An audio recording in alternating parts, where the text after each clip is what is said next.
সম্মানিত ভিউয়ার্স, আসসালামু আলাইকুম। চলে আসলাম আপনাদের মাঝে আবারও ড্রোন দিয়ে একটা ভিডিও করে দেখাবো। এই জন্যই এই যে ড্রোনটা আমি বাইর করতেছি। তো গাইস, ড্রোনটা আমরা আকাশে উঠানোর মাত্রই দেখলাম যে দুটো লোক আমাদের দিকে ড্রোনের দিকে তাকায় রয়েছে।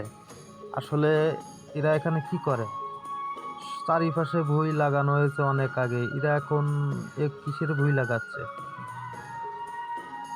ও মা, এ তো লাগাচ্ছে, আসলে এই লোকটার বুদ্ধি আছে। এই লোকটা এই ভুঁইতে শস্য চাষ করেছে, এই শস্য চাষ করে পরে এই ধান লাগাচ্ছে।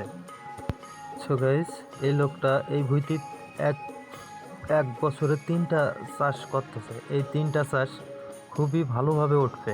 কিছুদিন ওই ধানের চেয়ে এই ধান একটু ফাঁচে পড়বে, কিন্তু এর একটু খরচপাতি বেশি করলেই একই সাথে এই ধানটা উঠবে।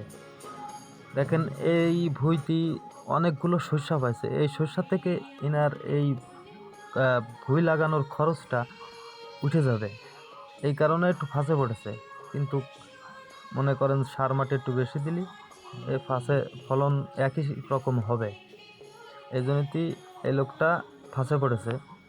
আর আমরা ড্রোনটা উপরে উঠলাম, উপরে উঠে দেখি যে ভালো সুন্দর লাগছে দেখতে। উপর থেকে ড্রোনতে ভিডিওটা আসলেই খুব দারুণ লাগে, দেখার মতন ভিডিও দেখা যায় এবং জমিগুলা ছোট ছোট লাগে।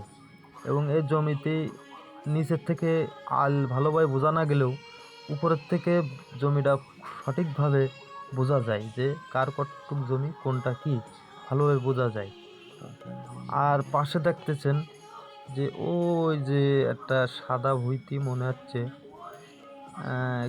কি একটা জানি হচ্ছে। আমরা ওই জায়গাটা ড্রোনটা নামায় দেখো যে আসলে ওই জায়গা কি হচ্ছে। আমার কাছে তো মনে হচ্ছে ওটা হচ্ছে ক্ষীর ভুঁইতি মনে হয় সার বুনতেছে 3টা লোক। দেখা যাক আসলে ওটা কি, আমরা দেখবো, আপনারা দেখবেন, ধৈর্য ধরেন। আসলে ড্রোন উড়োনোর মজাটাই আলাদা। আগে ছোটোবেলায় চিল্লা উড়োতাম, ওই চিল্লে উড়োনো আর ড্রোন উড়োনো একই মজা। তারপরেও চিল্লা দেখা গেল অনেক সময় চিল্লা উড়োতে গেলে সুতো কাটে গেলি দৌড়তাম পাঁচ। আর এইটার দৌড়ানো লাগে না, চার্জ পড়ে গেলে যা আপনি কাছে চলে আসে। ওই যে দেখেন, আমি ওই জায়গায় বসে পড়ে চালাচ্ছি, ড্রোনটা সামনের দিকে নিচ্ছি। ওরা কি করে ওরা এখানে সার মিক্সার করছে, আর ড্রোনটা দেখে এমন সব তাকায় রয়েছে। আর একজন ওই যে সারটা হাতে করে নিয়ে যাচ্ছে ক্ষীরোর মান্দার যে চারা, ওই চারার গোড়ে গুঁড়োই দেবে। দেওয়ার পরে সেচ দেবে, সেচ দিয়ে ব্যাস চলে আসবে। কিছুদিন পরে